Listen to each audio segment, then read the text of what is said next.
Ufisa abolele ejele ubaba wengane ngokumXhifa ngezitini. Nginibingelele ngiphinde nginamukele kule channel ehamba phambili igeza lami igama ngumfeze untuthuko wakhumalo bathi la sibona amagumede. Ngicela wenze sure ukuthi uyasubscribe uma uthi usemusha. Owesifazane waseGrootville kwaDukuza ufuna abolele ejele ubaba wey'ngane zakhe ezine okukhona kuzo namawele ngesenzo sakhe sokumshaya aze ambulala. Unkosazane Pearl Mapule esikhenjana ulandise kwelinye lamaphephandaba khona lana ukuthi lesi bekungesona isigameko sokuqala esenzeke ngesonto eledlule emva kokuthi yena nomsolwa nezingane zabe bebahambele umcimbi wezihlobo esendaweni. Uthi isono sakhe nje kube ukubuza ukuthi ubesenyamalele wayaphi amahora ngamahora. Umsolwa emshiya nomsebenzi wokuthi abheke zonke iy'ngane eyedwa. Bengadiniwe futhi bengamthethisi, bemane nje ezibuzela ukuthi beseyiphi ngoba phela ngaphambi kokuthi baye emcimbini bebevumelene ukuthi iy'ngane zingasali ngoba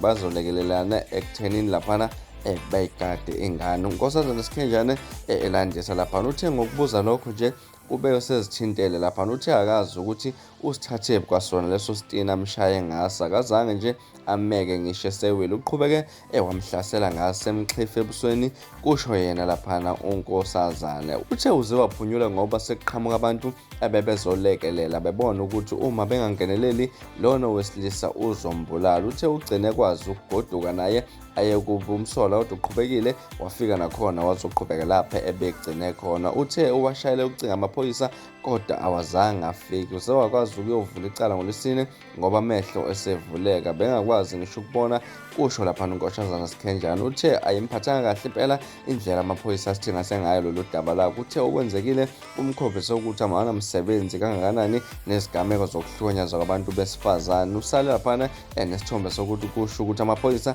akwaDukuza befuna ukuthi aze ngoba naka sezocosha isidumbu esho elandisa laphana. Uthe ngoSeptemba enyakenye ngesikhathi umsolwa emshayo wokuqala kwenzeka esifanayo.